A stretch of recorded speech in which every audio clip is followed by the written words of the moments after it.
Assalamualaikum warahmatullahi ta'ala wabarakatuh. Alhamdulillah, alhamdulillahirabbil alamin, wassalatu wassalamu ala asrofil anbiya'i wa mursalin wa ala alihi wa sahbihi ajma'in, amma ba'du. Pertama-tama dan yang paling utama, marilah kita panjatkan puja dan puji syukur kita atas kehadiran Allah Subhanahu wa Ta'ala. Berkat dan rahmatnya kita bisa berkumpul di kelas yang insya Allah penuh barokah ini. Amin, amin ya rabbal alamin. Salawat beriringkan salam tak henti-hentinya kita curahkan kepada junjungan kita, Nabi agung kita, Nabi besar kita, Nabi Muhammad Sallallahu Alaihi Wasallam. Baiklah yang terhormat Bapak Anang selaku dosen pengampu dan yang saya sayangi teman-teman seperjuangan. Judul kultum saya pada hari ini yaitu pentingnya bersyukur. Teman-teman yang insya Allah menjadi penghuni surga, marilah kita bersyukur atas nikmat yang telah Allah berikan kepada kita semua. Banyak sekali nikmat yang sering tidak kita sadari, yang nikmat yang telah Allah berikan kepada kita, yaitu seperti nikmat makan, nikmat bernapas, nikmat berjalan. Bahkan nikmat bisa menggerakkan anggota tubuh pun adalah termasuk nikmat yang begitu besar yang perlu kita syukuri. Jika dibandingkan dengan saudara-saudara kita yang sedang sakit saat ini, untuk makan pun susah, ada juga yang tidak bisa berjalan semudah kita. Dan untuk menggerakkan anggota badan pun seperti tangan saja susah. Dengan demikian, masihkah kita tidak bersyukur atas nikmat yang telah Allah berikan kepada kita? Sudah menjadi kewajiban kita untuk selalu bersyukur atas nikmat yang telah Allah berikan kepada kita, sebagaimana dalam Quran Surah Al-Baqarah ayat 152 yang artinya, karena itu ingatlah kamu kepadaku, niscaya aku pula ingat kepadamu, dan bersyukurlah kepadaku, dan janganlah kamu mengingkari nikmatku. Lantas, bagaimana cara yang dapat kita lakukan untuk bersyukur? Sejatinya bersyukur dapat diwujudkan dengan beberapa cara berikut. 1. Dengan niat, meyakini dengan sungguh-sungguh di dalam hati bahwa semua yang kita peroleh itu berasal dari Allah, baik itu nikmat kesehatan, nikmat benda, jabatan atau pangkat, semuanya berasal dari Allah Subhanahu wa Ta'ala.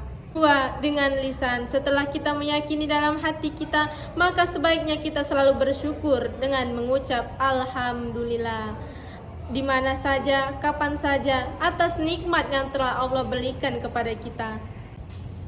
3. Dengan menjaga dan mengamalkan. Nikmat Allah itu sangat banyak sekali sehingga kita tidak mampu untuk menghitungnya. Semua hanya titipan saja yang suatu saat akan kembali kepadanya. Misalnya nikmat berupa kesehatan, suatu saat kita akan mati dan akan kembali kepada Allah Subhanahu wa Ta'ala dan dimintai pertanggungjawaban. Untuk apakah hal-hal yang kita peroleh? Untuk melakukan hal-hal yang baik atau malah sebaliknya? Sebagaimana hadis riwayat Bukhari yang berbunyi, An Ibni Abbasin radhiyallahu anhuma qala Nabi sallallahu alaihi wasallam, nikmatan maghbunun fihi ma katsirun minan nasi sihhatu wal faragh, yang artinya dari Ibnu Abbas, dia berkata, Nabi Shallallahu Alaihi Wasallam bersabda, 2 kenikmatan kebanyakan manusia tertipu pada keduanya, yaitu kesehatan waktu. Hadis riwayat Bukhari. Selain itu, saya ingin mengajak saudara-saudara semua untuk berdoa dan meminta kepada Allah Subhanahu wa Ta'ala agar selalu melakukan kebaikan dan selalu bersyukur kepada Allah Subhanahu wa Ta'ala. Teman-teman yang insya Allah menjadi penghuni surga, Rasulullah Shallallahu Alaihi Wasallam pernah berkata, sungguh menakjubkan urusan seorang mukmin, semua urusannya adalah baik baginya, Hal ini tidak didapatkan kecuali pada diri seorang mukmin. Apabila mendapatkan kesenangan, dia bersyukur, maka yang demikian itu merupakan kebaikan baginya.